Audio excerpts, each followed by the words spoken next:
ये महाराणा प्रताप वीर शिवाजी की सरजमीन कही जाती है। एक और जहां हम उन महान वीरों की इज्जत करते हैं जिन्होंने देश की आजादी के लिए अपनी जान हंसते हंसते कुर्बान कर दी, तो वही दूसरी ओर हमारे जवानों पुलिस पर पथराव होने पर हमारा खून नहीं खौलता।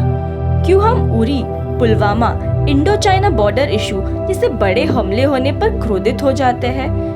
क्यों हम एकजुट होकर न्याय मांगते हैं, बॉयकॉट चाइनीज प्रोडक्ट्स के नारे लगाते हैं, पर समय बीतते ही उसी प्रोडक्ट्स का इस्तेमाल कर दिवाली में अपने घर सजाते हैं? क्या हम उसी देश के वासी हैं जहां लोगों का देश प्रेम सिर्फ 15 अगस्त और 26 जनवरी को दिखता हो?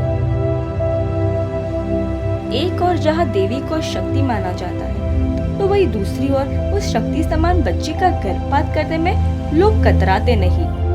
जहां देवी को मां मान के पूजा जाता है, जहां किसी देवी का अपमान होने से समाज में बवाल मच जाता है, मोर्चे निकल जाते हैं, वही दूसरी ओर उसी मां समान औरतों और कई मासूम बच्चियों पर रेप होने पर समाज चुप रहता है। According to NCRB figures, in the year 2018, a number more than 34,000 rapes were committed, which means one rape reported every 15 minutes in India. हम उसी देश के वासी हैं जहां रेप विक्टिम का सर शर्म से झुकता है और रेपिस्ट शान से रहता है। शिक्षा सबसे सशक्त हथियार है जिसे देश को बदला जा सकता है। हमारे देश में एक और जहां आरक्षण के नाम पर शिक्षा को बांटा जा रहा है, तो वही दूसरी ओर ऐसे कितने बच्चे हैं जो मौलिक शिक्षा से वंचित है।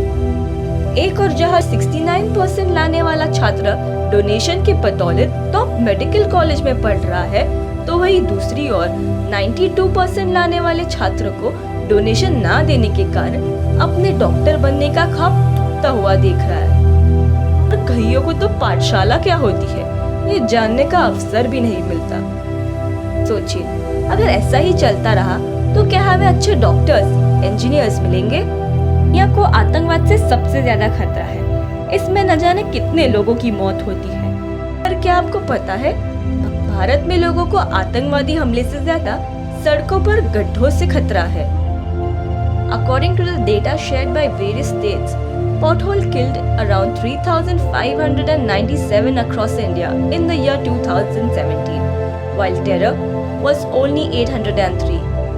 क्या हम उसी देश के वासी हैं जहां लोगों की जान की कीमत केवल 2-3 लाख जुर्माना है? एक और जहां हम दुनिया के लिए उभरते महाशक्ति के रूप में हैं, तो वही दूसरी ओर हम स्वच्छता, प्रदूषण, छोटी पर महत्वपूर्ण समस्याओं से लड़ रहे हैं।